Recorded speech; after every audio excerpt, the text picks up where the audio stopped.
if I upload this, are people going to watch this? Are people going to see this thing that I, put my heart, soul, and my balls into?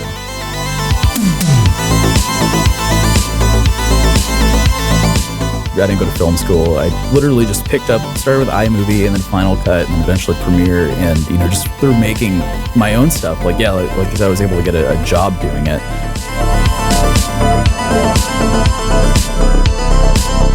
It's highly likely that the thing that you really want to make is not the thing that a lot of people value. It's like Justin Timberlake's financial advisor was like, do you want to invest in the Hindenburg or MySpace? Those are your options.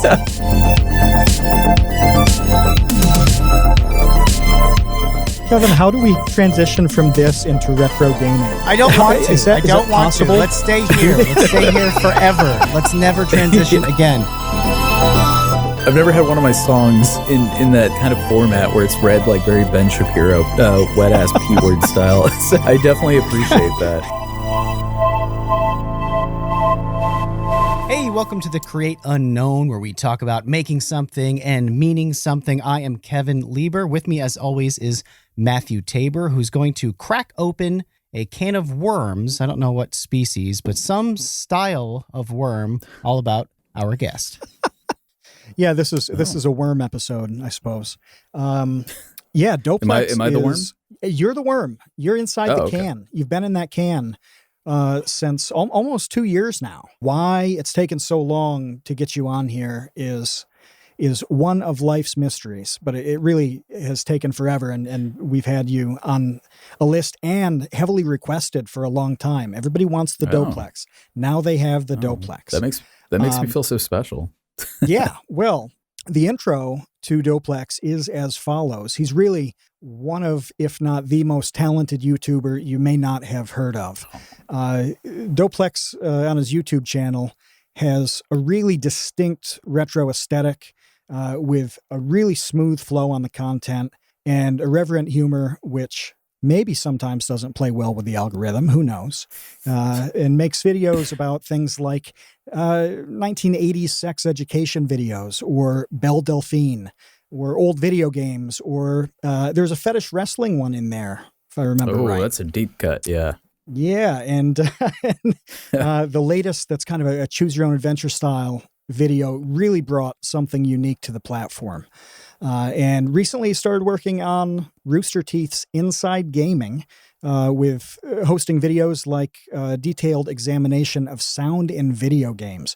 That's a pretty good 10-minute video, especially, or even for somebody like me who doesn't play as many video games at all. That's really interesting stuff. He's got a co-host named Naked Man. If you're watching live right now, Naked Man is on my shirt.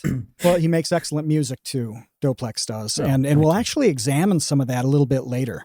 But the really cool thing is that Doplex is kind of the YouTuber's YouTuber.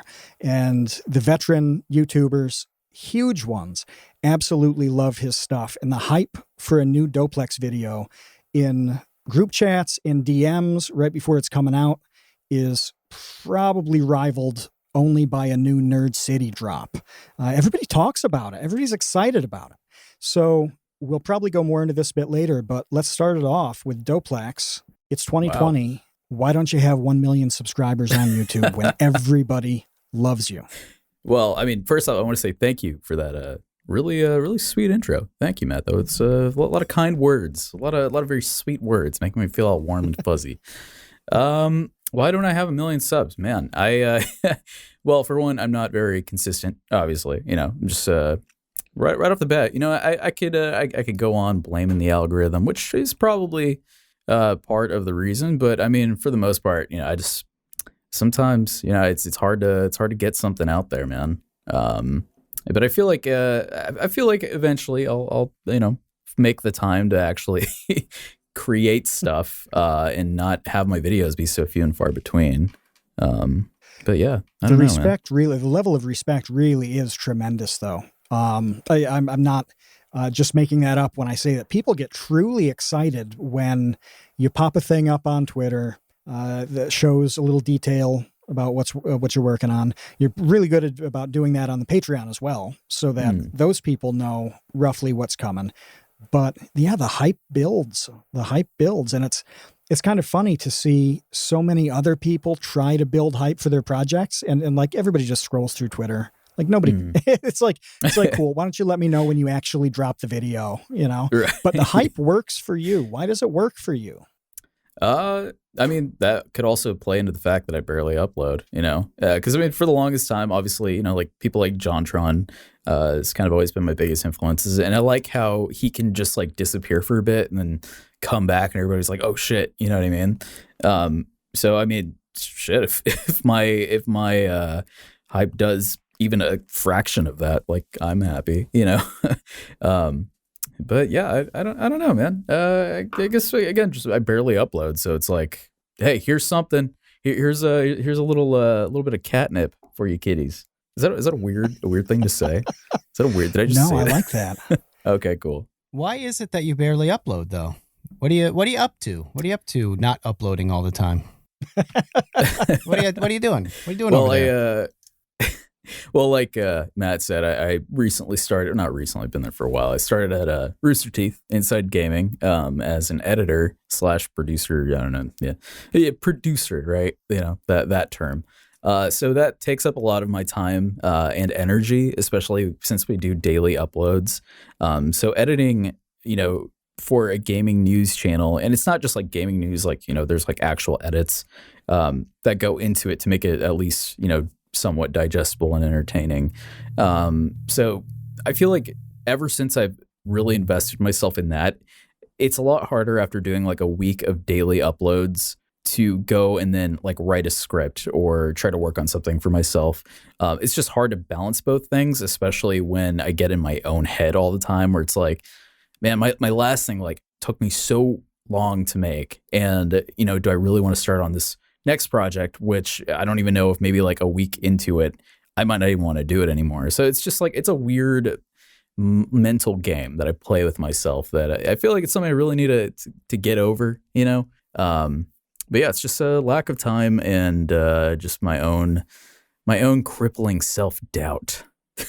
Well, how now, long? Inside Gaming is daily, right? It's pretty high volume.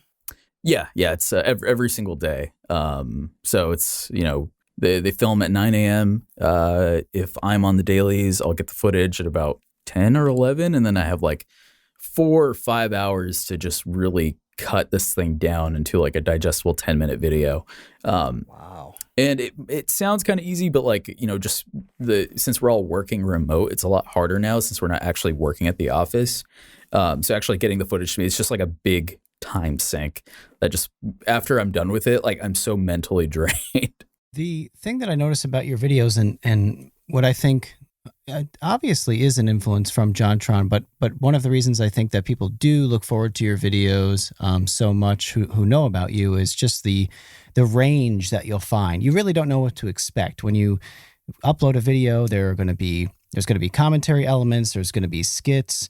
There may be a puppet. There may be a collab. There may be a song. It's so all over the map that I do think that unexpected element is part of that hype. But it also leads into what you were saying earlier about these being like projects and taking so long. So have you ever sat down and calculated like how many hours it takes you to make one of these Doplex videos? I have briefly. So like typically with like writing a script, right? Because all my stuff is scripted. That is always like the biggest hurdle for me, because I have this weird thing where like I want to get the script done in a day, right? So like I don't want to like write part of it and then like, the next day go back into it, because I feel like if it doesn't flow all the same, then maybe like certain jokes won't land or, so that the script writing is about like an hour or something. If that, and then like editing, it's typically like a week. But the thing is with the editing, I stay up until like 6 a.m. every single day editing. So, I mean, it's definitely probably like each video is, I'd say maybe about 30 hours of just going and just chiseling away at this thing until it's done. It's weird because like once it's done and it's uploaded, I'm like, I don't even know if I'm happy with this thing. But then, once I get like the public reception that people like it, that typically changes my mind on it. But yeah, I mean, it takes a while. And again, that's just the thing why it's so daunting to work on this. And especially as a small channel. And, I've been doing this for so long. It's like at some point, I'm just like, if I upload this, are people going to watch this? Are people going to see this thing that I, put my heart, soul, and my balls into? So yeah, it's definitely it's a constant uphill battle for sure. Have you considered like paring back some of the amount of work that you put into a video and trying to release content that's less complex to create? Yeah, actually, I was just having this conversation last night with Kudos, many Kudos. I don't know if you guys know Tabor, I know you do.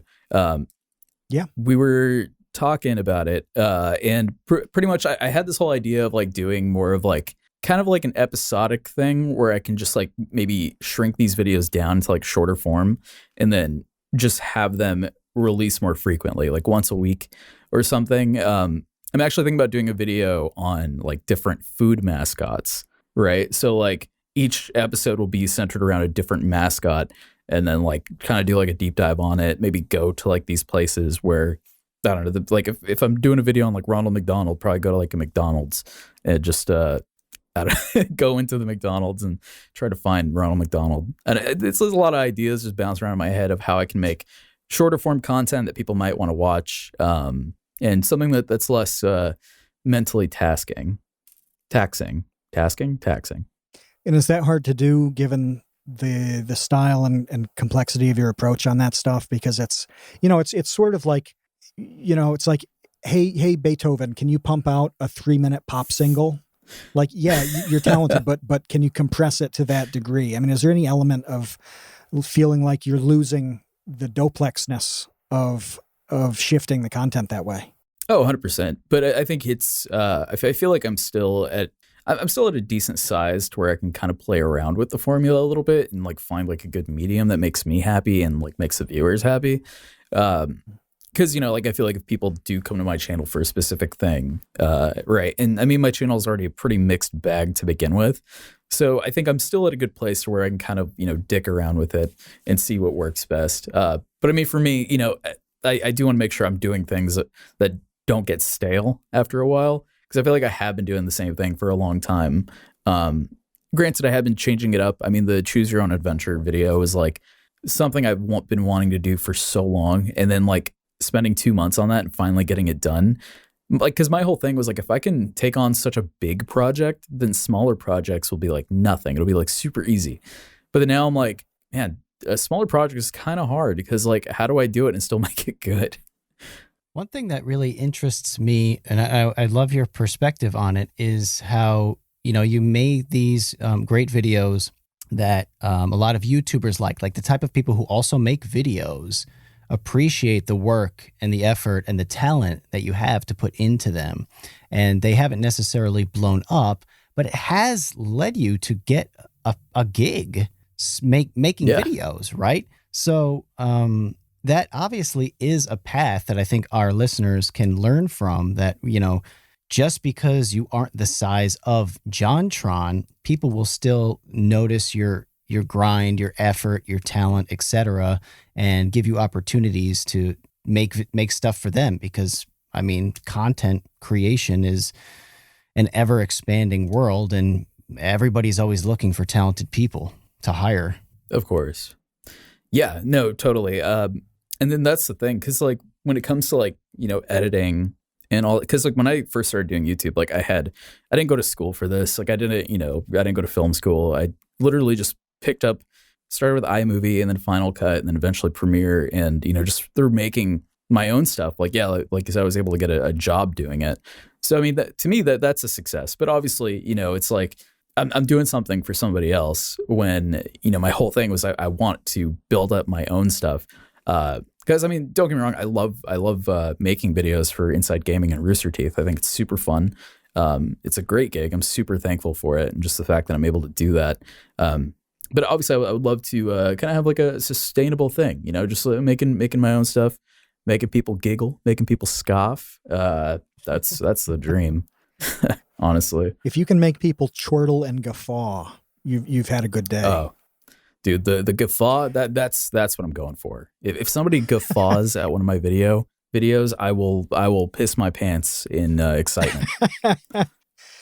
Well, what you've gone through with making a bunch of videos like that, transitioning to Inside Gaming for a lot of it, this reminds me of a path that a very obscure YouTuber named Kevin Lieber of Vsauce 2 went down back in the day. Oh, it right. seems really similar, and I hope that Kevin can talk about the similarities there and how that's worked out, because I look at this and the same, it's not exactly the same because it wasn't video, but it was writing, but the same kind of thing happened with me where I did my thing with writing and then eventually get a gig from it. And you've got to think about that in the calculus of what am I getting out of this video? You know, like what kind of money am I getting from a video? Like, because that's relevant to me being able to live my life. Well, sometimes it's kind of deferred and it's setting you up to get money. And every time I do anything at this point, in a weird way, it's all that writing I did 10, 12 years ago, making me money now. And I feel that way with Kevin, where a bunch of videos from back in the day, he makes a living off those now through Vsauce 2. Right. You're doing it with Inside Gaming. So if you guys can talk about that process, not a whole lot of people have gone through it, but it's hugely viable. It's awesome. And I think that everybody should hear a bit about it. Yeah, that's super true. It's a slow burn. I didn't even think to draw that parallel to y'all. Who, I mean, obviously you guys were super successful and you guys make amazing stuff, both through TCU and Vsauce too. Well, how did that work out for you though, Kevin? It was a slow burn is a good way to put it. Because basically I had been doing just a series of creative projects for like nearly a decade before, Vsauce came around. And it's so funny, you think about YouTube and how it just kind of like flattens everybody who's on it to the audience's expectations that everyone who's on it is in the same moment in their life when that's just seriously not the case. Meaning like, comparing me at, nearly 37 years old to like John Swan, who's I think just turned 9 years old recently.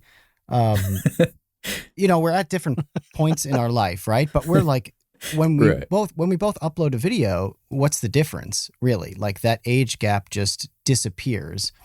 The reason I'm saying this is that I spent from the moment I was John Swan's age until my late 20s making whatever project came into my head, right? And then at some point, it wasn't really going anywhere in terms of a career. Like I was creatively fulfilled, but I hadn't made a dime. I mean, I was making YouTube videos before there was a YouTube partner program. Like literally nobody made any money on YouTube when I was uploading like every week. And then when Vsauce, when Michael asked me to start contributing to Vsauce when it was a video game comedy channel, he offered me $100 to make a video. And I was like, jackpot, I made it. I can't believe someone's going to give me 100 smackaroos to like do a creative project. It was mind blowing. Because at that time I'm working in bars and I'm working in restaurants and I'm just making videos in my spare time.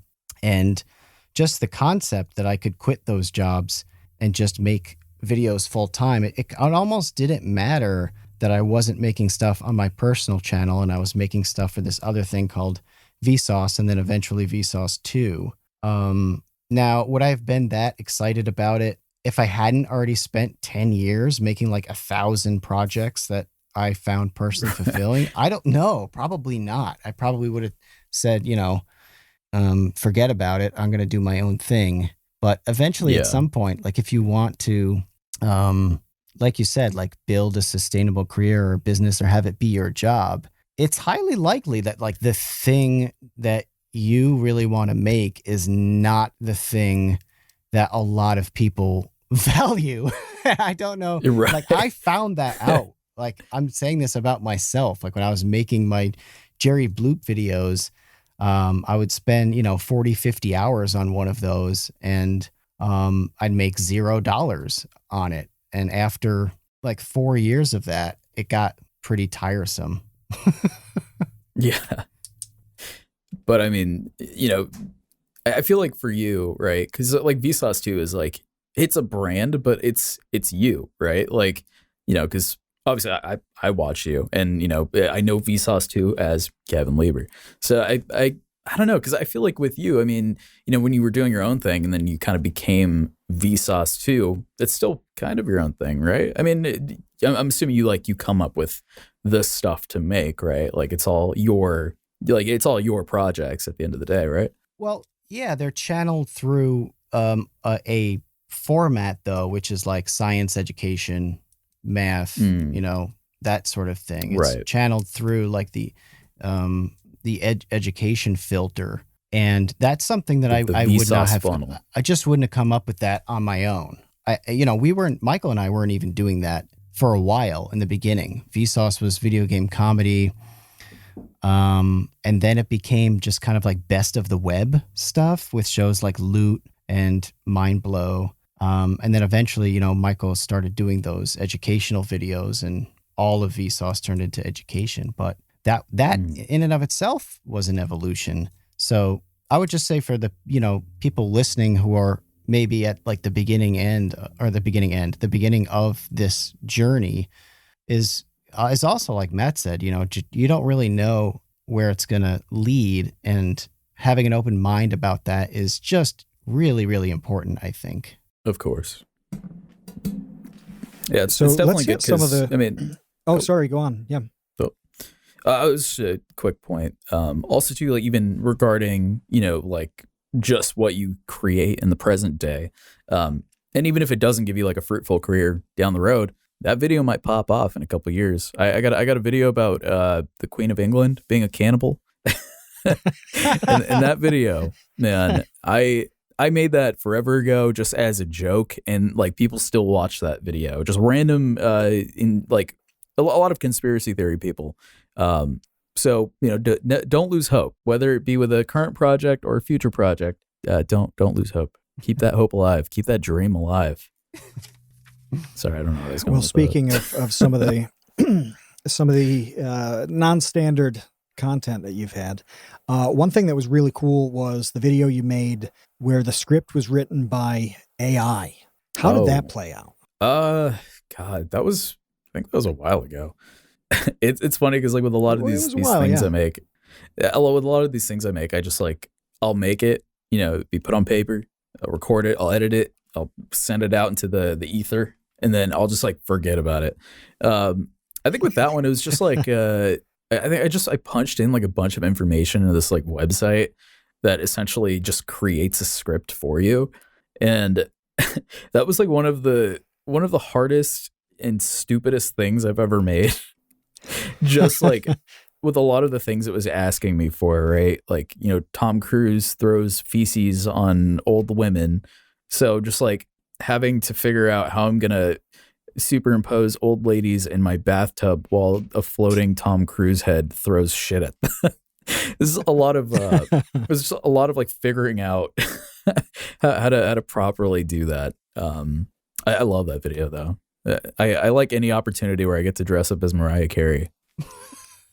I suppose you could any day you wanted to.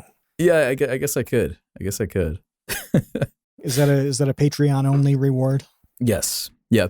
If you throw me 50 cents, I'll send you a personalized video of me singing "We Belong Together" in full glam.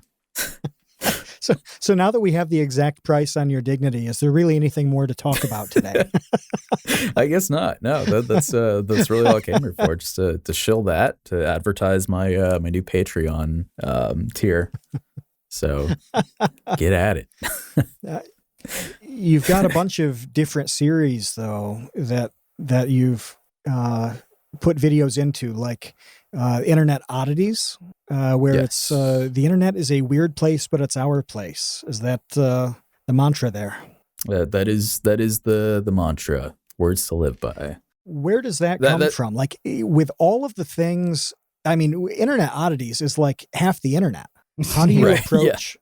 Like, it's like choosing a needle in a stack of needles. How do you do this? Right. Honestly, I mean, that series is like that's like my I don't know. I'm trying to think of like a good analogy. That's like the main series of my channel, right? That's like what I make when I don't know what else to make. That's the thing that I do, right? I don't know, man. The internet itself is just fucking weird, and there's just a lot of things that are on the internet that it's so easy to make content from. It's a little regurgitated, obviously, because you can just go watch the original thing, but it's nice to have a little bit of a commentary, maybe have a whole video based around a certain thing of this super niche culture on a dark, dingy, dank corner of the internet. I don't know. It's fun. I hate the internet, but I also love it because of that. Because of things like fetish wrestling.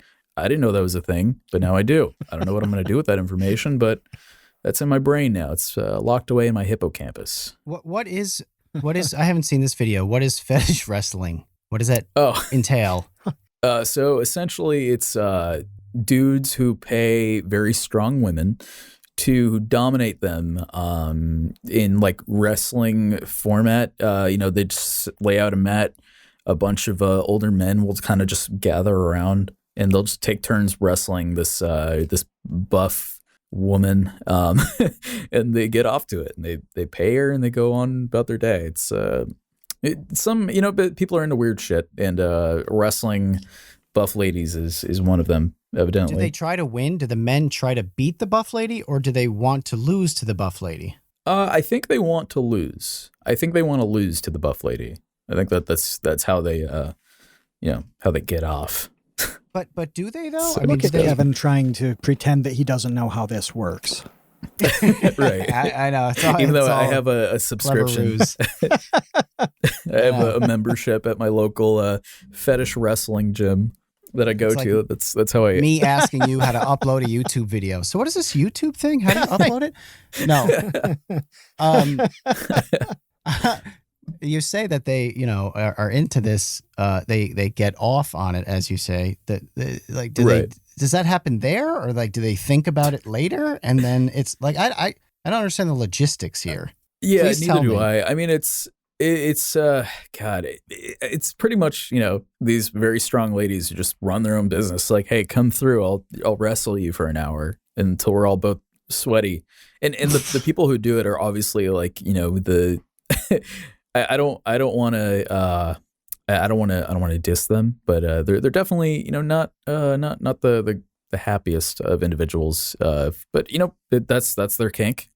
I can't knock their kink because I haven't tried it. So if anybody wants to try some fetish wrestling, you can email me at doplextv@gmail.com, and we'll make it happen. The cost for 1 hour of wrestling with Doplex?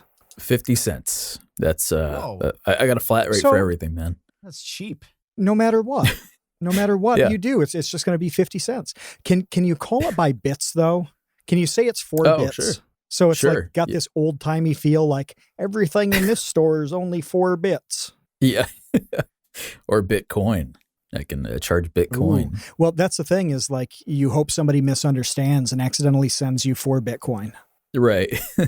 What was then I just let it sit. A penny? What was that? What was an actual 2 bit? bits. 2 bits is a quarter. Yeah. Oh. And I actually heard it one time. I heard it in the wild. I was at in 2011. I was I was playing poker at a casino in Las Vegas that I knew Jose Canseco played poker at. And you told me about this. Yeah.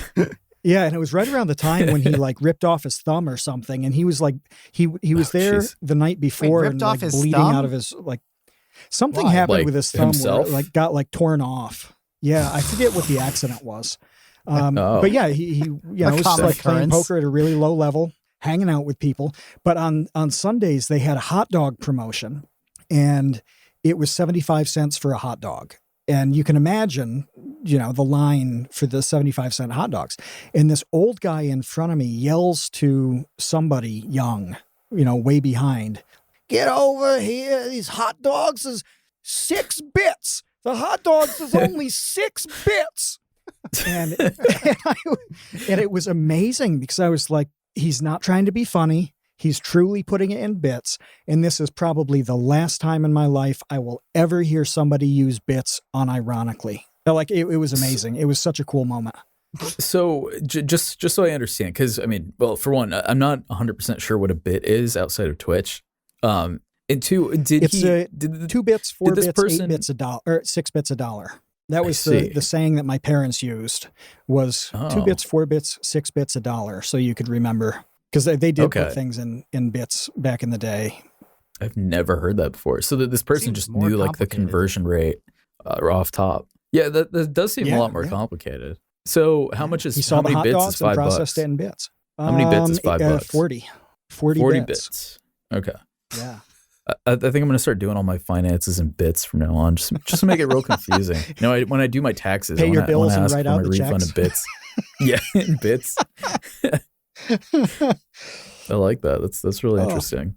Man, So you guys are a fountain of knowledge.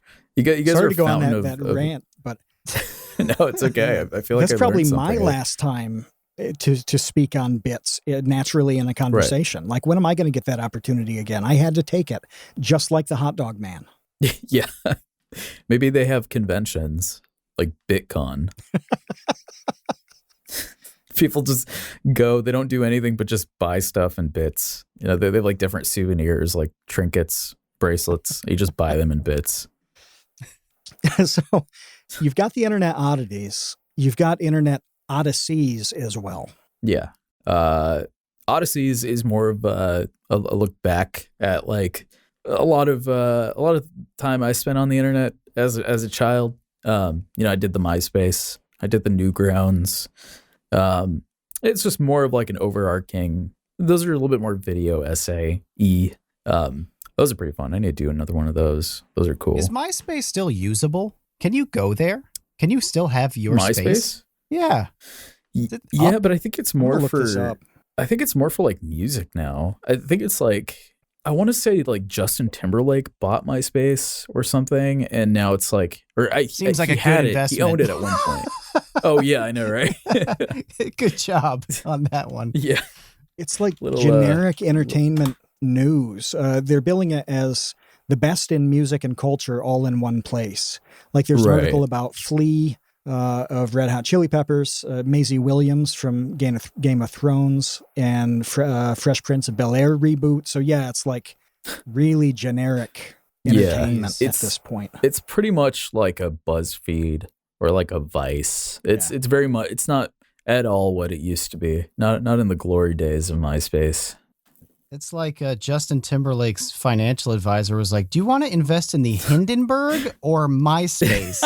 Those are your options." He's like, "All right, Hey, I feel like wasting some money." Hindenburg's in flames. Hey JT, I see that bathwater. Got a couple bill burned in a hole. Oh, bathwater, yeah, yeah. Like just in general. Yeah, and you selling yours. No, I want to talk about bathwater. Yeah, and your video on Belle Delphine trolling us all. Oh yeah. Oh, Belle. Yeah, that was I think I released that video like after she did the whole bathwater stunt.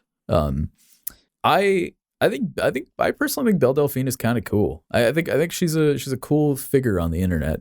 Only because what she does is not just like, hey, here's my boobs, send me 5 bits, right? It's more of, it's more of like an artistic expression where she's, I don't know, I'm talking out of my ass.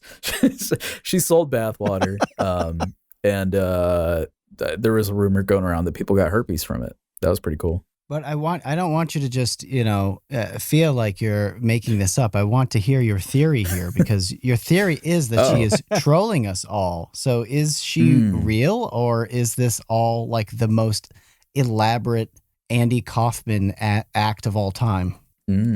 I would definitely say the latter. I definitely think she's a modern day Andy Kaufman. I 100% think she's been trolling the internet, and she does a damn good job of it. I mean, all the way from her creating a Pornhub account, getting a bunch of lonely boys to go like a post, so that way she created a Pornhub account and then just uploaded videos that were not porn. I think that's a fantastic troll.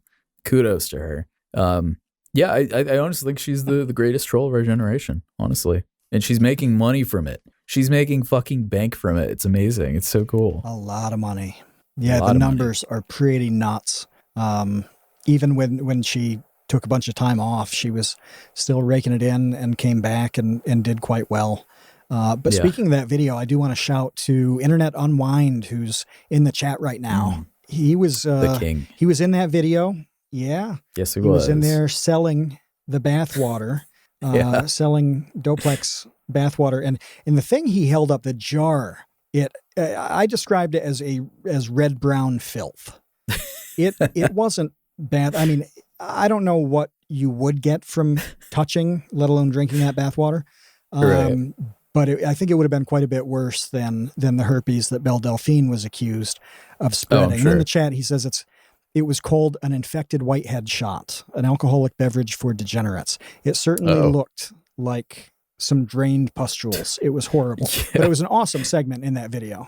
Yeah, it's so funny. I love collabing with that dude. He always makes my stuff so much better. Internet Unwind is a legend. He played a QVC host. Criminally undersubbed YouTuber.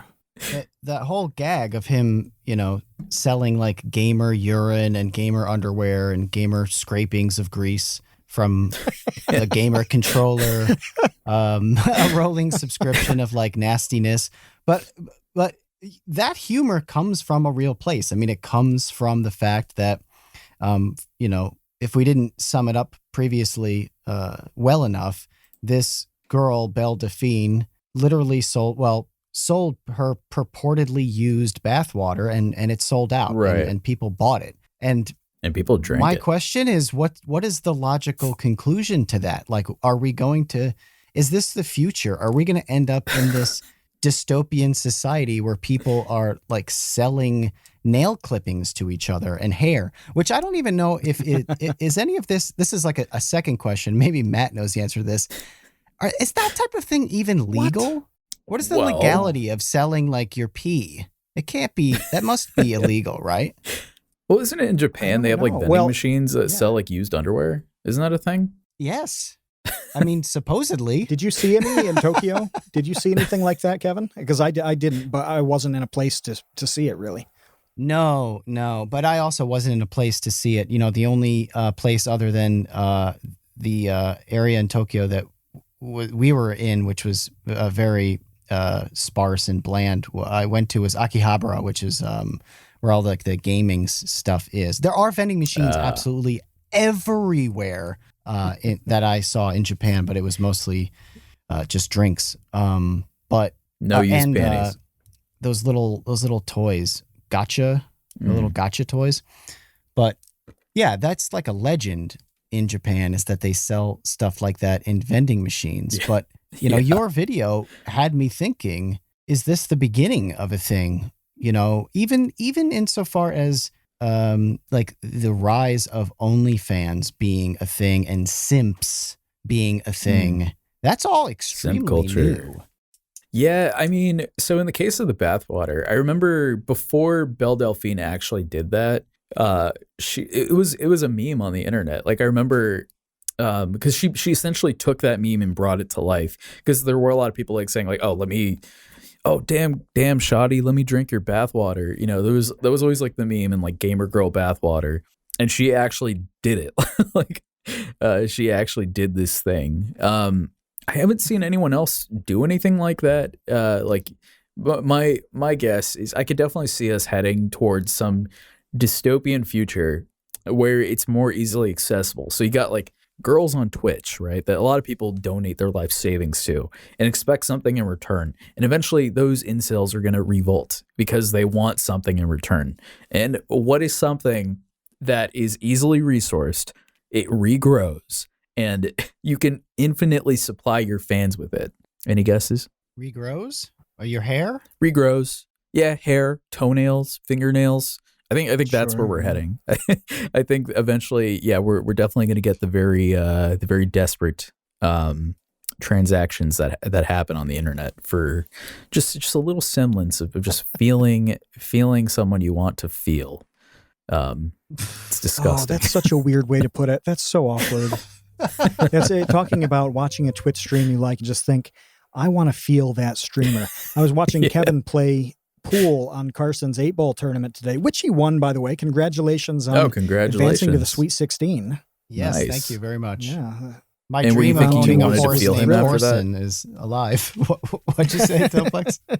I said, Matt, were you thinking about how bad you wanted to feel him while he was doing the 8 Yeah, I saw Carson there, and I thought, well, which one of Carson's regenerative body parts do I want to rub against my cheeks right now? His and tears. what his His tears. Carson's tears. He could sell those for a lot. Those are He could. famous. Yeah, he really His could. legendary tears. He could, yeah, and that actually brings up a good point. It's not even limited to a specific gender, right? Like, guys could do it too. Carson could sell his tears. Yeah. I could sell my That is piss. It's a Really good wonderful idea. market. Carson selling his tears. People would buy that. Just monetizing his pain. I love it. It's so He would crass, just- but it's so genius too. he would just have to constantly go through so much mental anguish to supply the demand. Yeah. Imagine hiring one of everything's those- going well for you and you're all angry about it because it's just so hard to produce tears for your customers, for your simps. Oh, I was going to say he was hiring one of those fetish wrestlers to just pummel tears out of him just beat the full shit out of him. time. Just Or collecting one of them in an those, eyedropper. Or one of those like dominatrixes that they don't touch you, they just insult you until you cry. Like the people are just like being humiliated. Is that a thing? Yeah, oh totally. I mean, I guess I would guess it is. Matt, did you ever determine whether or not any of this stuff is legally ambiguous? So Internet Unwind had a theory in the chat that I think he was talking about Japan specifically, that he thinks that things were only illegal if you do transactions like in a park or near a school or some public kind of place. I was thinking about it though, and you do run into problems with the internet and interstate. I mean, as soon as you sell something across state lines, you're in a different category anyway. It can be anything. You can sell books, and it's a different category then. Like, so for example, in New York State, with food production, if you wanted to, say, smoke meat and sell it, make beef jerky and sell it, you can do that without a whole lot of hassle. But you have to do it in person, like farmers markets, deliver to stores, they can sell it. You can't just put up a website and sell that, even if you're shipping to other people within the state. So like, no matter what it's going to be, I mean, you can sell tiers, you can do whatever. That's a little different, but then you get this murky issue of what constitutes a merchandise as a sale. And this is actually a Patreon thing that came to be months ago, where physical rewards became taxable because they were considered sold goods, even though they're not a sale. It's not something you buy. It's a direct result of a financial contribution. Whereas just saying, here's $20 because I like what you do, no tax there.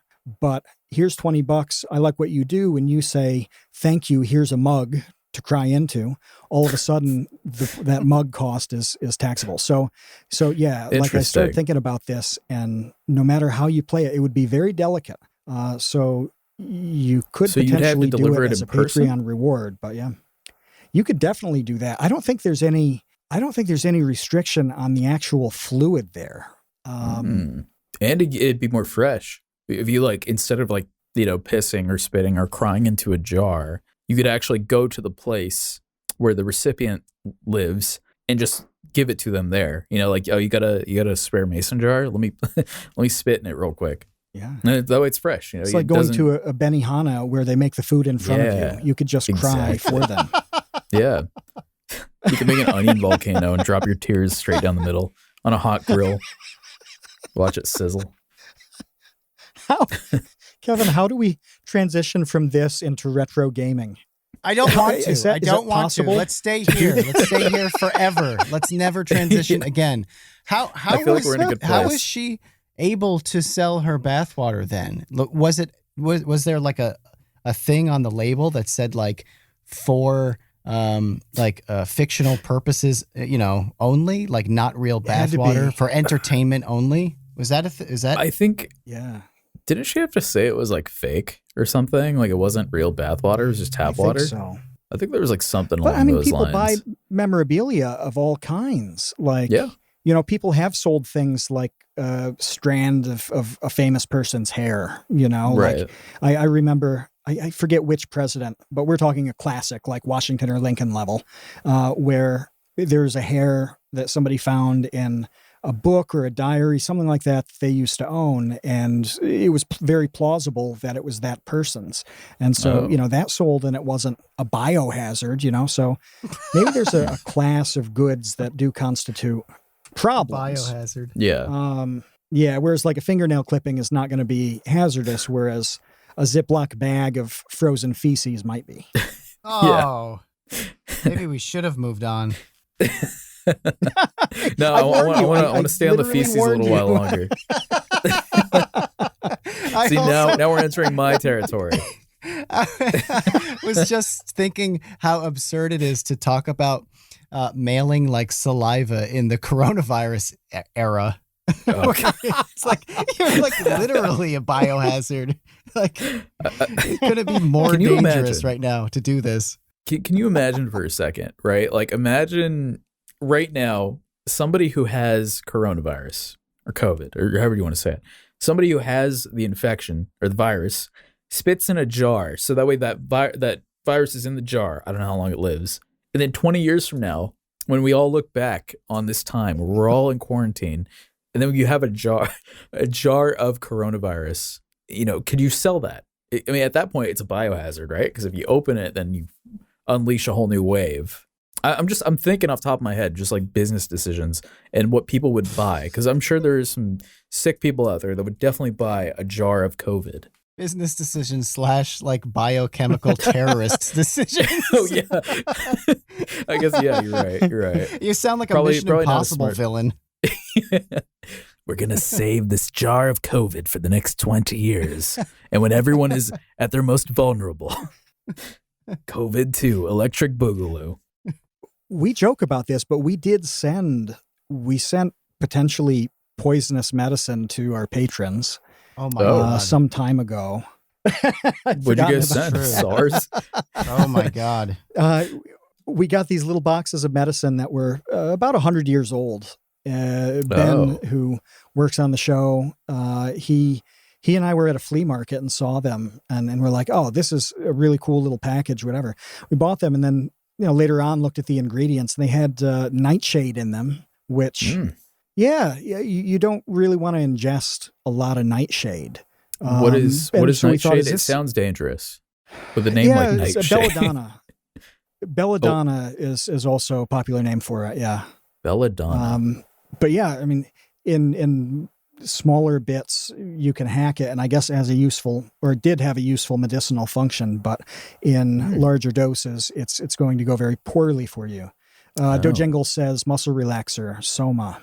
Dojangles is she's the medicine She's queen. got the credibility on this issue. Yeah, she does, so That's I right. believe her. That's right. I will believe her. I'll trust her with my life. If she tells me to take a Soma, I will take a Soma. It sounds I mean, like she's not something telling you'd me to. collect in Skyrim or The Witcher 3 to like poison some sort of goblin. The Nightshade. Collect Traveler, 9 go Yeah, we collect wondered the if that would nightshade. get through customs. If like in a scan that would be caught as a suspicious thing, but every Right. package went through domestically as it should have. We weren't violating anything. Internationally, it went through fine. And James from the Baby Gang, I met up with him in Brisbane, and yeah, we actually we had a few beers and took the 100-year-old medicine to see what would happen, and we lived. That's one hell of a That's night. what we do for our babies. That's what we do for our patrons, is we provide these experiences that you truly cannot get anywhere else. Right. Medicinal Yeah. Russian roulette. Let's drink this and see if we die. Yeah. I like the that. Kool-Aid so you can ascend to the UFOs. Yeah. And Boromir is posting the video of us doing it into the episode chat right now. So this one's an beautiful. exclusive little clip for the patrons, so they can see. Awesome. But yeah, we we do we do have to transition from now we've got it. We can go from retro medicine to retro gaming. Oh, one How's and the that? same. Beautiful. Beautiful. Thank you. I dig it.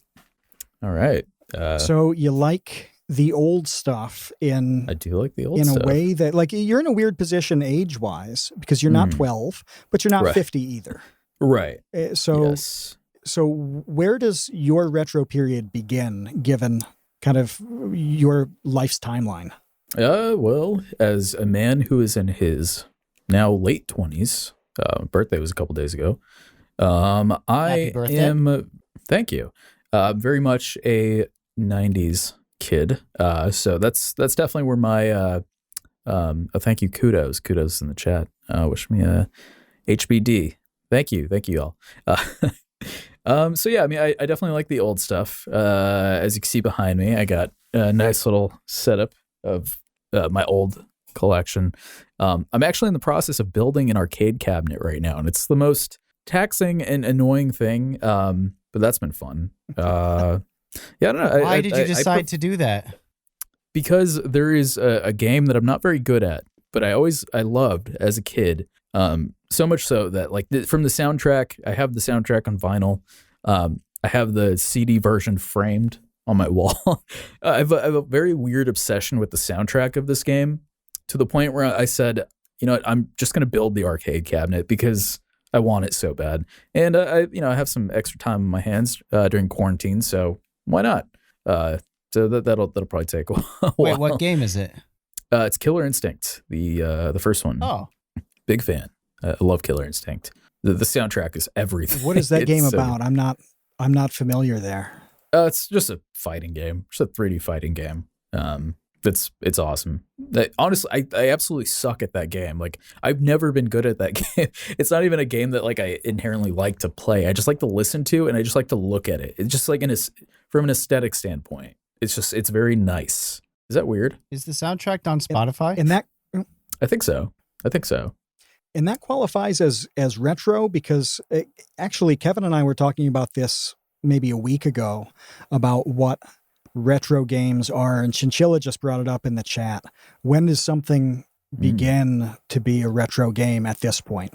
Well, And the do Wii those- is considered Does retro that now. line change? Is it really? Yeah, Wii? Wii is considered retro. Yeah. Wow. Wow, think that's not old yeah, at all. yeah, the Wii. I mean, it's how old is the Wii? It came out what, in like 2007? 12 years 2008? old? Yeah. I was thinking top of my head, 2008. It was Yeah. like the Wii heyday, probably. I think once a console goes out of, like, once it stops being manufactured and once people start to actively look for it, that's when it's retro. Once it becomes like a sought after item, as opposed to like a commercially available thing that you can just go and buy, you know. I think if you have to buy Either the thing Blink on or eBay, Slush, one of them asked if the N64 was retro. That came up last week, and I wondered exactly where the line is, because that is pretty old at this point. You know, Yeah. that seems pretty clear that it qualifies. I would say so. But, you know, I see people, just talking about games and just kind of wonder where you draw the line, and when does it move up? Like, at a certain point, something newer than the Wii is going to be retro. right? I think What's the next console that's going to become retro that isn't now? I'd say the PSP. Although I think the PSP came out before the Wii, if I'm not mistaken. I don't know. Yeah, it did. I don't know. It did. Oh, okay. Yeah, never mind. I The mean, if you PSP is consider the already Wii ancient. retro currently, then the generation after that, would be, well, I guess PS3 and 360 that was that era. Man, I don't consider Yeah. that retro. I don't buy it. No. I think I that's wouldn't. too modern for. Yeah, it's still too I would new. say the And generation also- before that, I would argue, is retro. PS2, Oh, GameCube, Dreamcast. That would be my line as of 2020. That's Kevin's line for retro at 2020. You heard it here first, folks. That's it. Yeah, no, That's it. I agree with that, specifically because it's a lot harder to connect one of those consoles to a TV now, because like the PS3 and the 360, they had HDMI cables, so it's, you know, easier input. Whereas like a lot of those consoles, you need the I forgot the AV RCA cables. Yeah, the RCA. Where obviously you need either an old CRT TV, or you need a HD TV that has those components. But then again, if you plug it in, it's going to look like absolute shit because the resolution, it's all stretched out and ugly.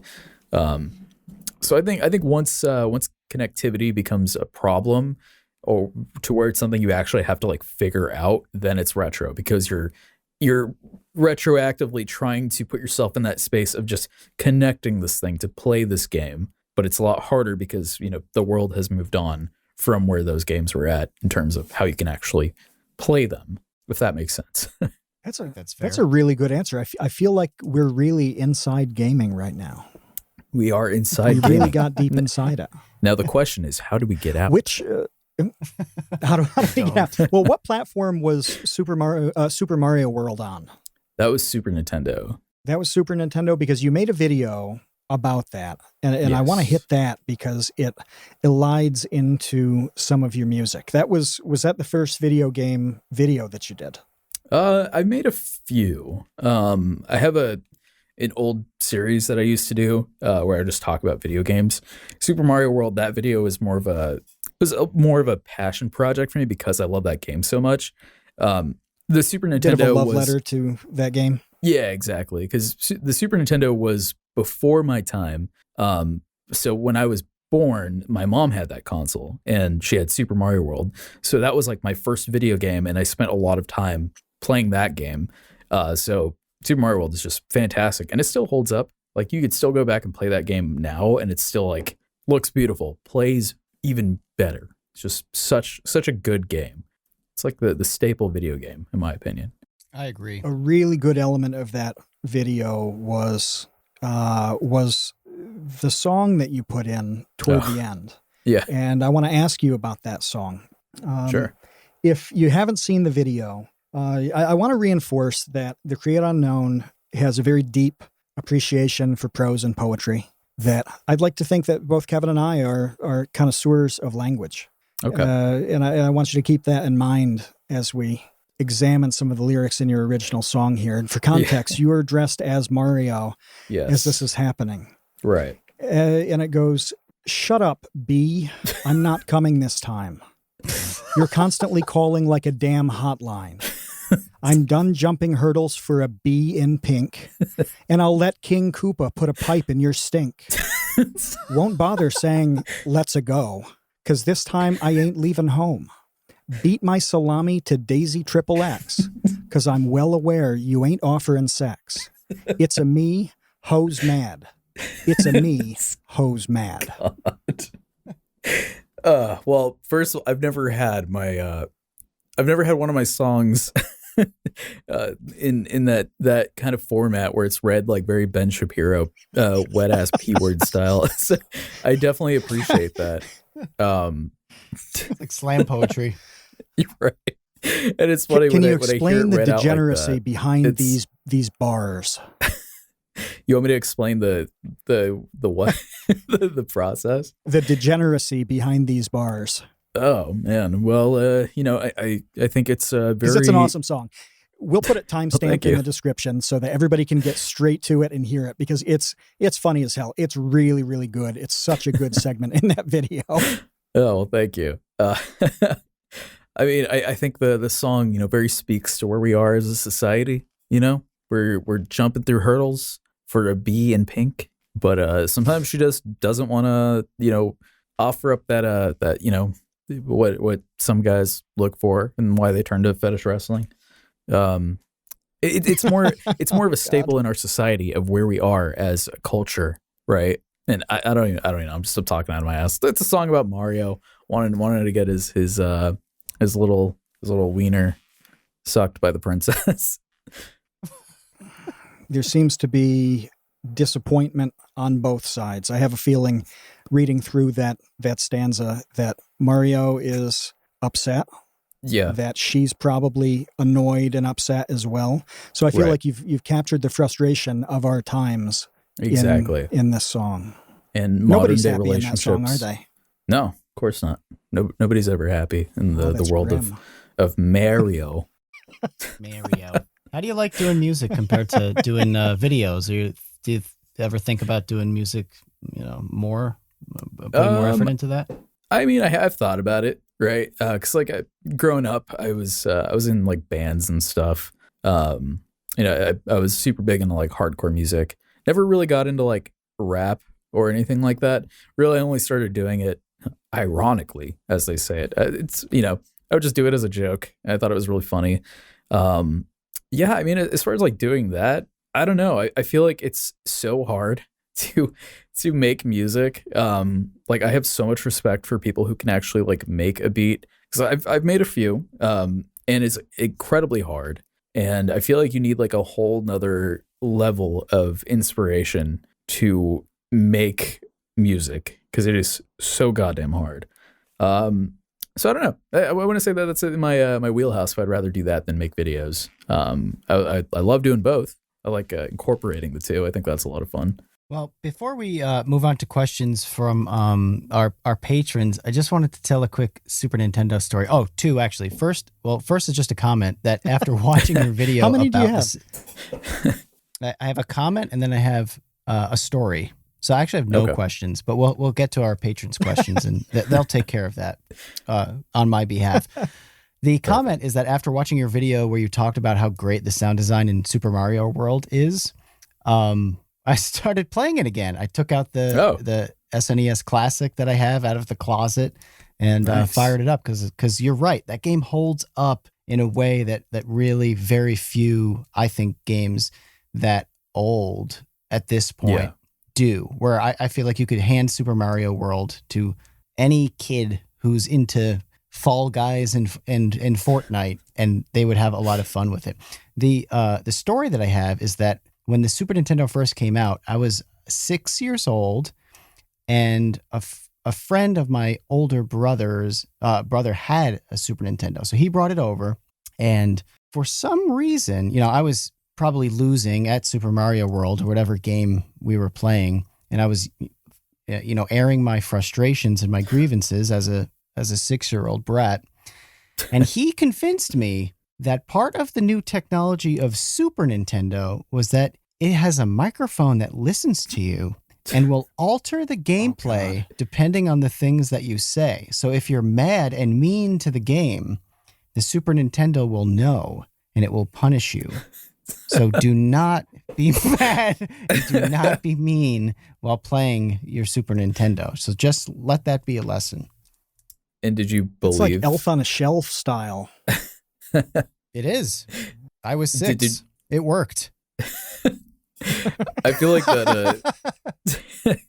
That's definitely some stuff I would tell my little brother growing up. Just some bullshit lie, just to make him behave. That's so Stop funny. being annoying. Yeah, the video game doesn't like it. Oh man. Are we Matt, ready for questions then? Yeah, let's hit we 'em. have a lot actually. Really? This is what I'm talking about. Like the wild popularity of the Doplex. Man, in all facets. I was not expecting to have questions. Wow, cool. Yeah, we have as many questions that popped in as we did for iDubbbz. Oh. So we're gonna have to machine gun these. Wow. The first one though is that we were unable to secure a sponsor for this episode in time for production. So that means we need you to invent a sponsor right now and do just a real quick, like 1-line ad read for us. Okay. Hey everybody, today's episode is sponsored by Doplex Scissors. Get your own scissors at doplex.com/TCU and get your own scissors that will cut anything from ball hair to unwanted foreskin. So you can do your own at-home circumcisions with these scissors. And the pack includes these scissors and these a little bag of screws. What you do with it is you so after you make the incision, you just screw it back together, and then the wound heals itself. Thank you, Doplex Scissors, for sponsoring today's episode. Was that good? You can use code CREATE. Use code CREATE. Use code CREATE when you place your orders. Okay, I said /TCU, we'll so I was hoping that was enough. Oh, that's good. Keep it simple though. That's good. Yeah. Some people have a code, some people just have a URL. Reactions in episode chat include "That was absolutely vile." Yeah. I was gonna say, Oh, I was thinking, you'd start off with something simple like cut a piece of paper, Right. but not go straight for genitalia. But here we are. It was That's wholesome. where my mind goes. I don't know.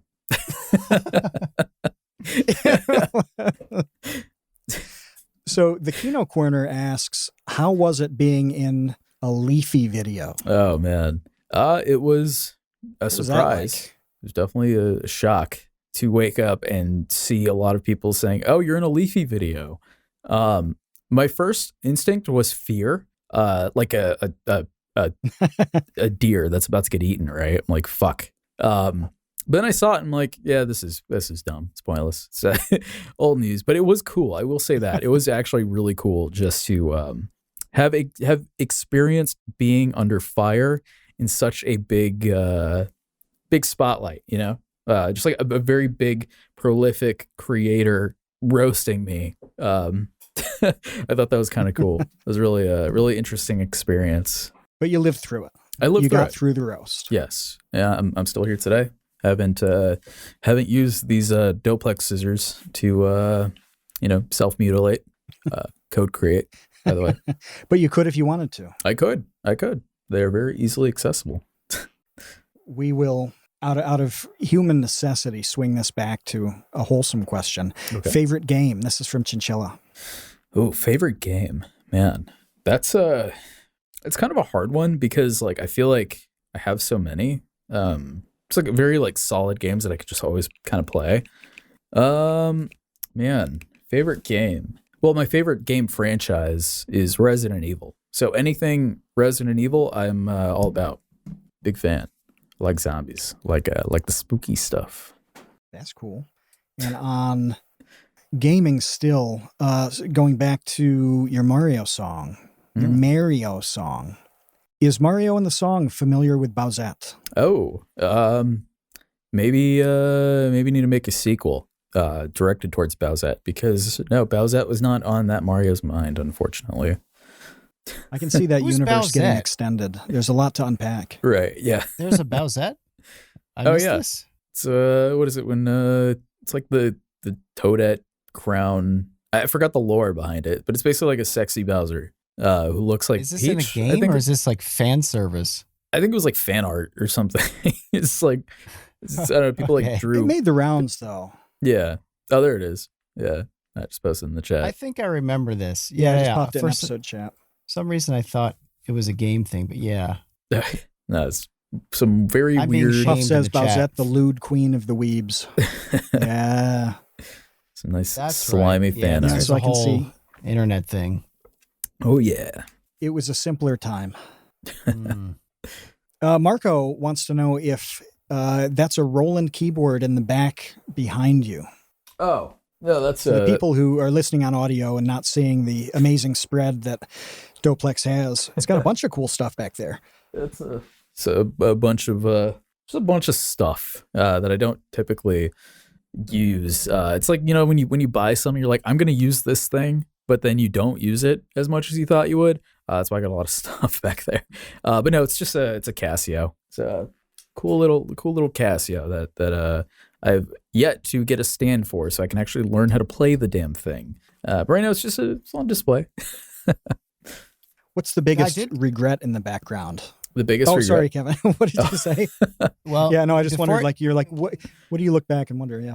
I was going to say, before you get to the biggest regret, obviously the most prized possession are the Mortal Kombat paper cuts Yes. my wife made for you Yes, she did. that you have on your Mortal Kombat 2, Oh, Kevin. those are in the back. Yeah.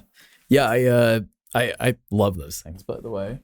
For a while they were above my record player. But I'm like in the process of kind of like moving stuff around in my office, and I thought they would just look beautiful there. And they do. I think they fit perfect.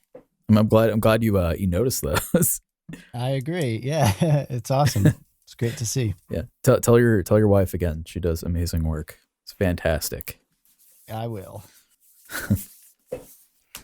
And what was Dojangles, the queen of medicine? Was that what you called her? Yes, the queen of modern medicine. Yeah, the queen of modern medicine. She's working on a cure right now for all of us. Thank God. She asks, ear juice 2 when? Oh, well, I do have, I'd say it's like about halfway done. I have like a lot of like just music that I haven't released. It's just been like sitting on my computer, and I'm like, I don't know what to do with this yet because I don't have enough to make like a full-on album. So I don't know, probably sometime this year, maybe, just whenever it's done. But I do have music that is done. Just a lot of stupid stuff I've made over the past year since the last album. Well, Puff has a music question as well. Yeah.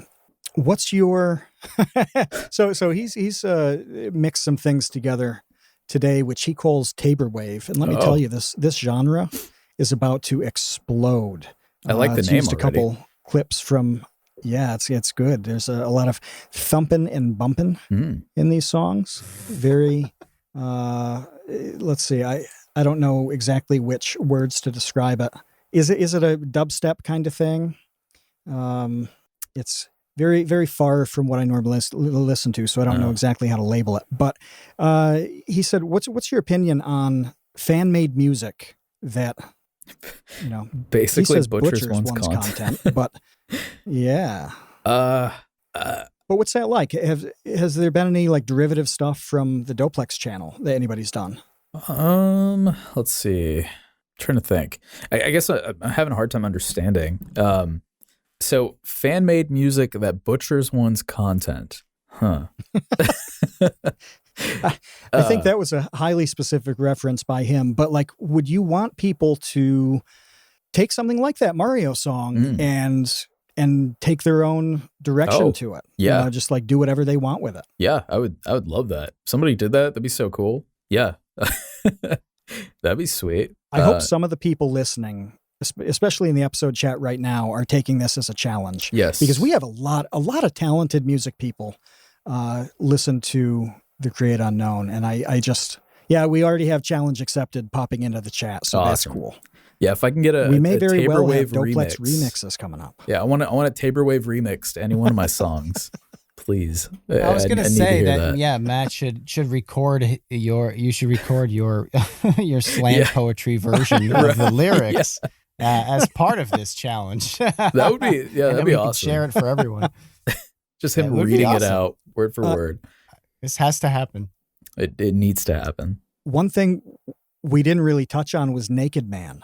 Oh. And I think we need to know a little bit about Naked Man before we get to the question here. Sure. How did that happen? How did Naked Man come into your life? So I found him in a garage. He was alone and he was hungry. And yeah, I think the first time I actually used him in a video was like for a collab that never happened. Yeah, it was like for one of my friends. He was making a video and I was like, oh, can I try this thing? He's like, yeah, sure. And like the video never happened. Like he never ended up making the video. But I filmed it and it was there. And it was just like one of those things that just like I started doing it. I'm like, oh, this is kind of funny, but also kind of stupid. It's like a lot of other people have like an inanimate object they talk to just for the sake of like banter, just synthetic, completely artificial banter. So yeah, I don't know. I feel like he's just kind of become my roommate now. He just sleeps on the couch, eats all the food. I fucking hate him. Every morning I stick his head in the toilet and I got to remind him who's boss because I feel like he's getting a little too comfortable. Do you know enough about him to replace him? Like if you wanted another Naked Man, if you wanted naked twins, would you be able to do it?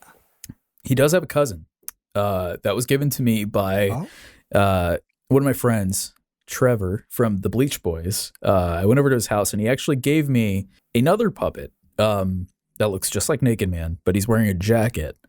So he's not naked. He's a clothed version of Naked Man. He's also in my closet. They sleep together. It's a little weird because they're related, but just like fetish wrestling, I do not judge. What's that? Is it removable? It is removable, but he refuses to take it off. He refuses to take it off. His name is Jacket Man because he doesn't take it off. It never comes off. Legend has it he has a huge Don't you wonder penis. what's under the jacket, though? No, because he exposes himself, all the time. It's like, dude, put that thing away. I don't want to see it. God. So he's like one of those trench coat flashers, right? I know. Wow. Yeah. Why are you like this?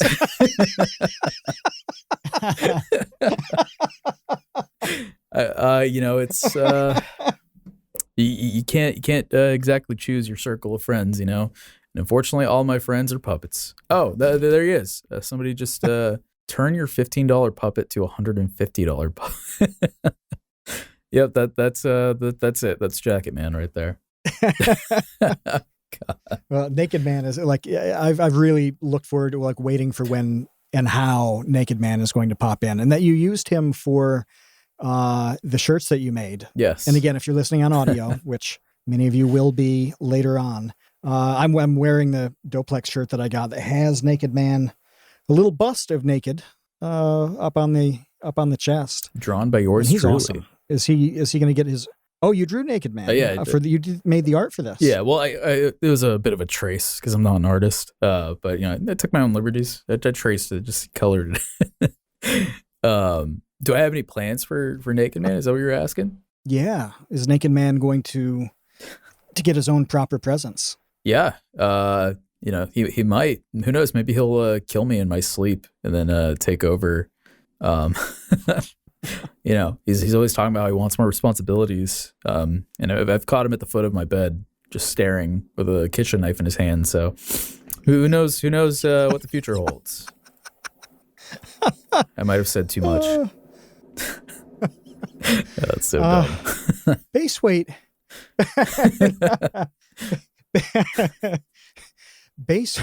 Speaking of roommates, I know you have a bad one in Naked Man, and Dojangles is saying in chat too that Naked Man owes child support, that he's a deadbeat, and that her naked children are starving. So we may have a legal obligation actually to send her your address to come so get that him. He can be served properly. Yeah, no, I agree. He's been in hiding. He's mentioned children. I wasn't aware of his secret life, but that explains a lot.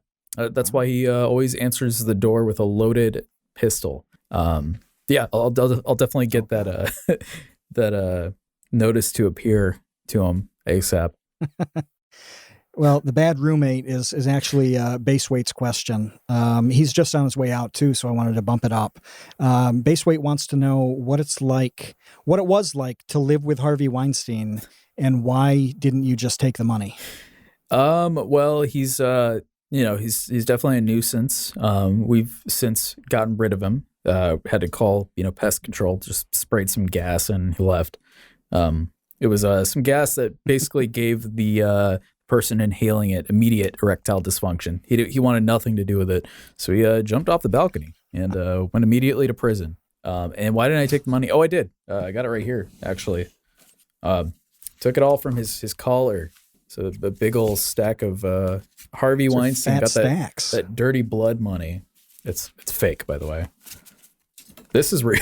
No wonder it's only 50 cents. The $1 bill is real. Yeah, that's real. Yeah, I mean, you can do 50 cents on Patreon for crazy stuff when you've got stacks like that. Exactly. Doesn't matter where the money came from. It all spends the same.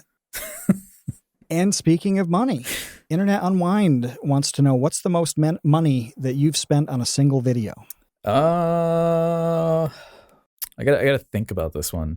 I would say probably the ramen video. Just because I had to buy a bunch of ramen. No, that's how much wrong. ramen did you buy? I bought a lot, and the thing is, I don't eat ramen, but like I had a lot of plans for like to use all this ramen, so I bought like cases of ramen, right? And I ended up like throwing most of it away when I moved, but I wanted to do a bunch of stuff with like just a bunch of ramen. I don't remember how much I spent, but I definitely bought a lot of ramen. And if you buy it by the packs, like the cases, it does get expensive. For that. What was the plan? Were you going to bathe in the ramen? Are you going to dump like a bucket of ramen on your head, or what? Well, I wanted to. What was all this ramen for? I wanted to fix my car with ramen because it was for that. I don't know if you remember, like when people were fixing things with ramen noodles, like you get like the people with like a chair with a hole in it, furniture and stuff. What's that? Yeah. Oh, they would put like super glue like and furniture. sand it. I saw a bunch of those. Yeah.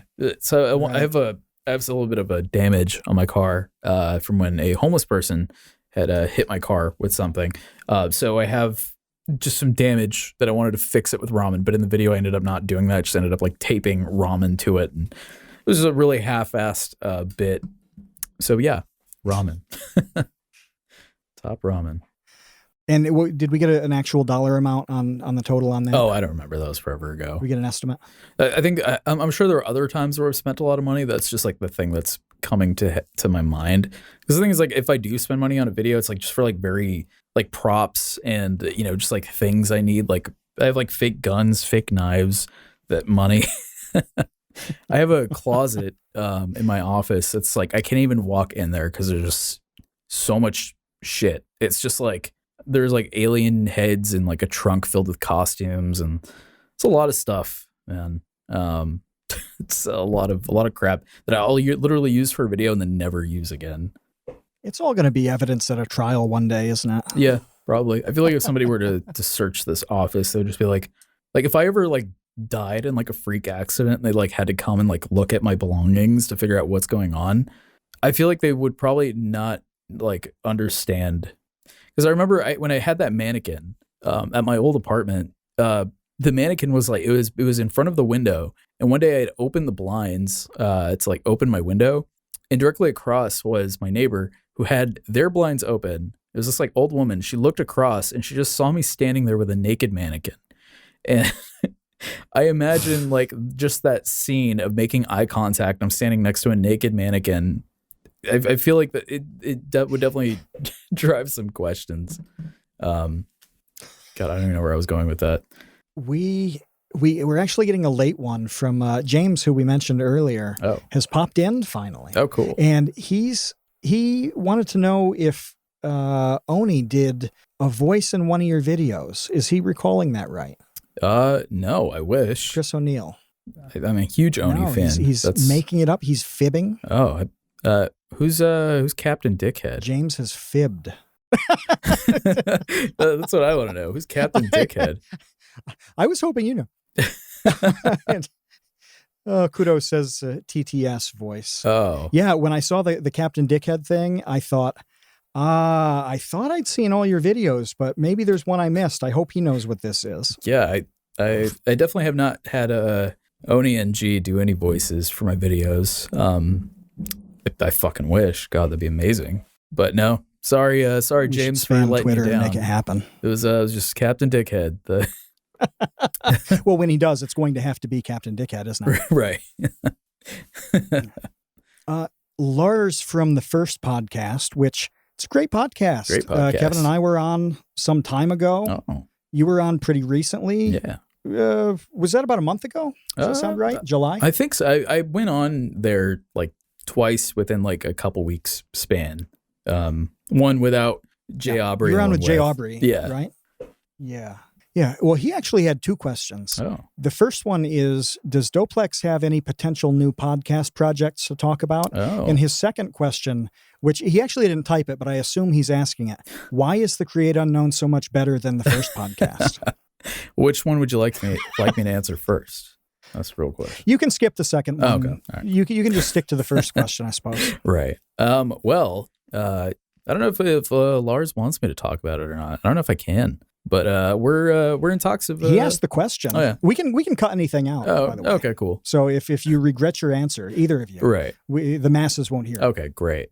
He says, "Sure, go for it" in the chat. Sweet, by the way. Beautiful. Yeah, actually, him and I are gonna be talking tomorrow about possibly doing a little bit of a co-hosting thing for the first podcast. So that'll be cool. It'll be awesome. Because I know. That seems like a pretty good fit. Yeah, I mean, I love the first podcast. It's a great podcast. Just as good as TCU, Lars. Don't want to, make anyone upset here. Don't want to burn any bridges, So I love my boys in the Create Unknown, and I love you. So I don't want to, cross any wires, cross any streams. We're all pissing out of our dicks, and I don't want any of the streams to cross. So they all go straight into the trough. We'll put both actually are both of those episodes out now? I know one of them is. Yeah. They should be out. Oh Okay. yeah, no, they are out. Yeah. Lars says yes. So yeah, we can pop both of those links in the description then as well, so that if you didn't get enough Doplex right now, you can go there and get more. You can get a lot more Doplex, and potentially in the future, regular Doplex. Ooh. Episode after episode. That's sounds like a possibility for us, doesn't it? Yeah. It also sounds like some sort of like digestive aid, like stay regular with Doplex. Yeah. I was actually going to say, where'd that name come from, by the way? Doplex. Where did that come from? Yeah.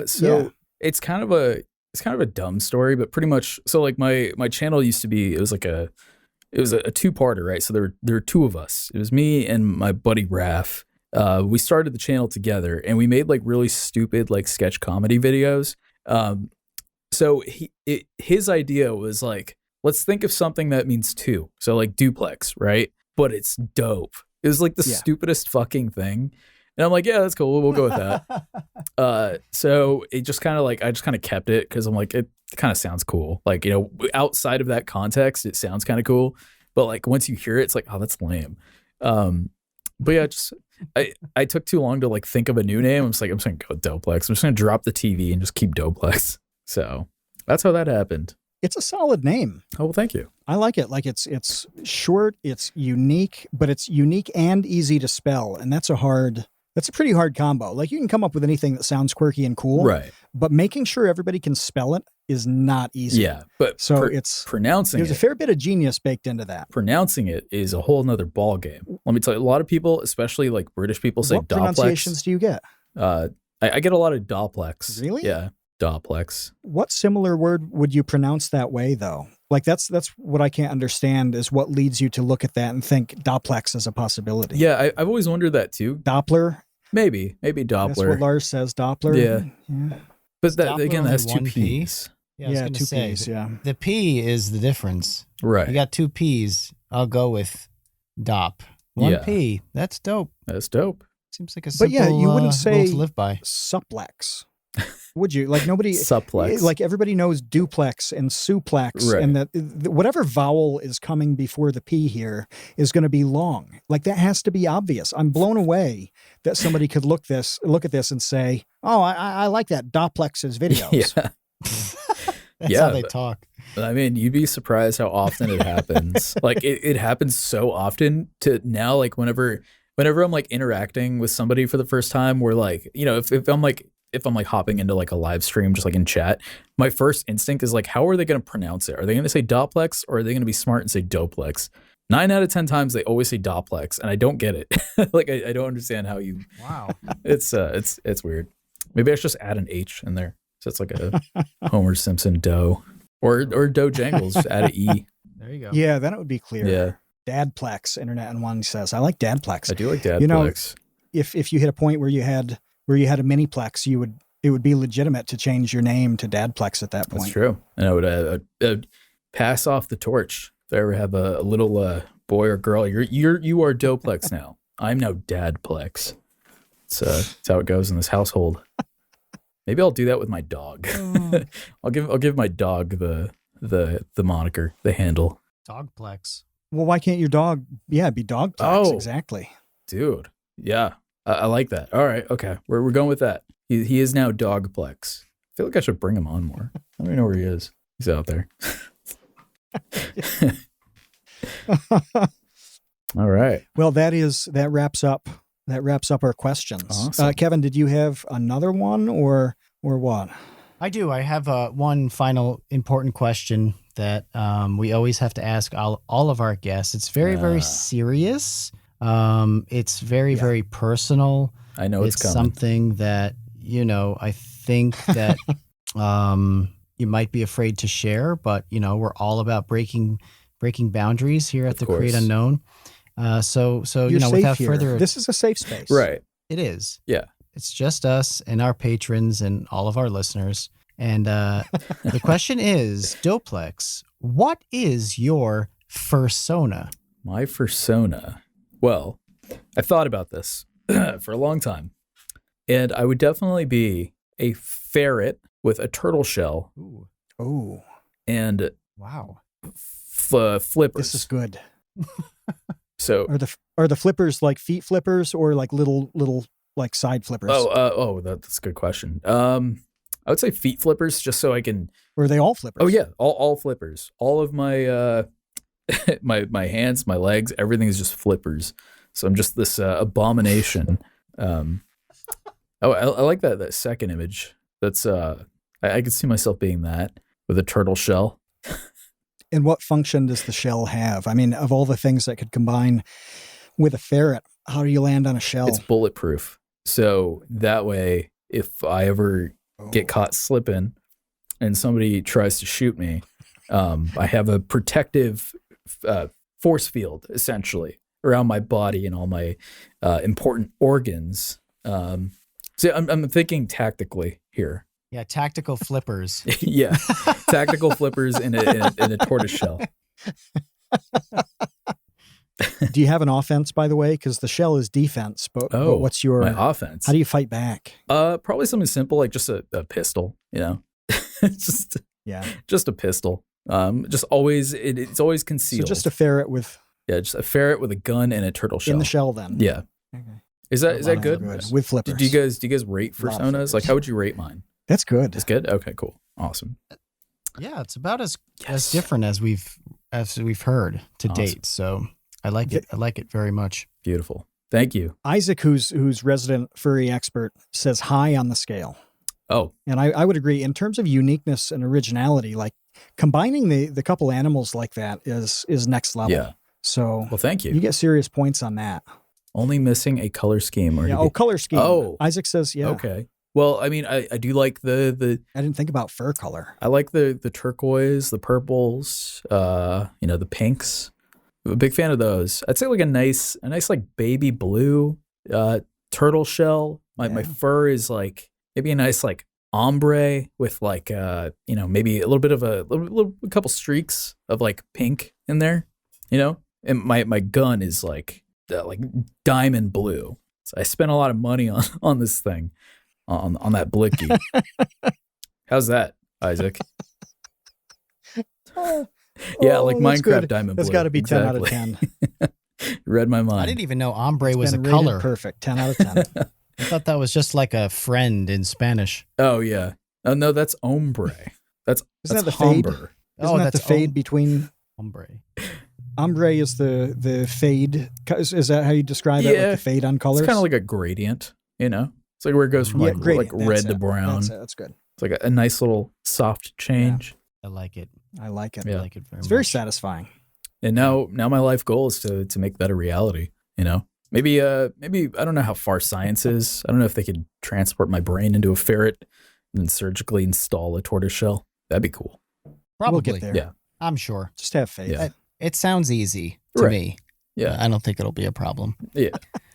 Well, now that we have your persona, I would love to thank you for joining us, Doplex. Thank you to all of our patrons for hanging out with us this whole time. If you want to hang out with us during every single conversation we have here on The Create Unknown, then just become a patron at patreon.com/The Create Unknown. Become a $2 tot like Internet Unwind, our latest $2 tot. Shout out to him. Yeah, absolutely. And always remember, and what was that?